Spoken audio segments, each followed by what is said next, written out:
રાજકોટના ધોરાજીમાં સરદાર પટેલ માર્કેટયાર્ડમાં ઘઉંની આવક, ઘઉંના સારા ભાવ મળતા ખેડૂતોમાં ખુશીનો માહોલ। ઘઉંના પ્રતિમણના ભાવ 460 થી 500 મળ્યા।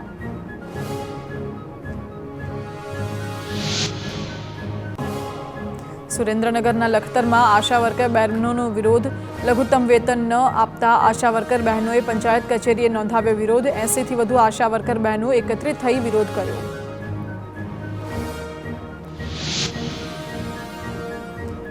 રાજકોટમાં આંગણવાડીની બહેનોએ કર્યું વિરોધ પ્રદર્શન। જ્યુબિલી ગાર્ડનમાં મોટી સંખ્યામાં એકત્ર થઈ બહેનોએ સૂત્રોચ્ચાર કર્યા।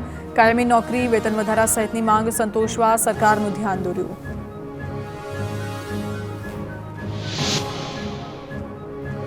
બનાસકાંઠાની પાલનપુર પાલિકાની સભા વિપક્ષની હાજરી વગર જ પૂરી થઈ। વિપક્ષના સભ્યો વગર જ 42 કરોડના કામોને સત્તા પક્ષે મંજૂરી આપી। સાથે જ અંદાજે 100 કરોડના બજેટને પણ બહાલી આપવામાં આવી।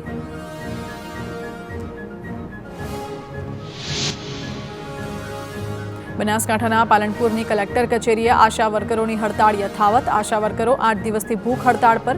ધરણા દરમિયાન એક મહિલા બેભાન થઈ। ટોપઅપ વધારાની માંગ સાથે આશા વર્કર બહેનો નોંધાવી રહી છે વિરોધ।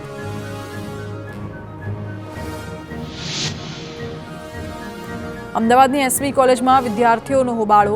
ઇન્ટરનલ પરીક્ષામાં અધ્યાપકોએ દરવાજા બંધ કરી દેતા વિદ્યાર્થીઓ પરેશાન। ઇન્ટરનલ પરીક્ષાનો સમય હતો સવારે 8 વાગ્યાનો।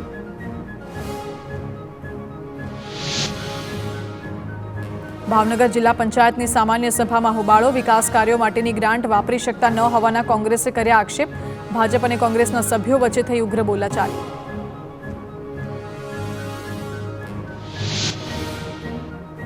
અમદાવાદમાં રોડ બનાવતા કોન્ટ્રાક્ટરોની ફરી એક વખત બેદરકારી સામે આવી। રોડની અધૂરી કામગીરી રાખીને જ રોડ શરૂ કરી દેવાયો। રોડ પર પેઇન્ટ કર્યા બાદ તેના પર યોગ્ય રીતે કપચી મટીરીયલ પણ નાખાયું નહીં।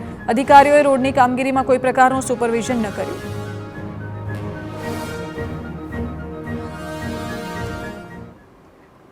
ન્યૂઝ ફટાફટમાં હાલ રોકાઈએ એક નાનકડા બ્રેક માટે।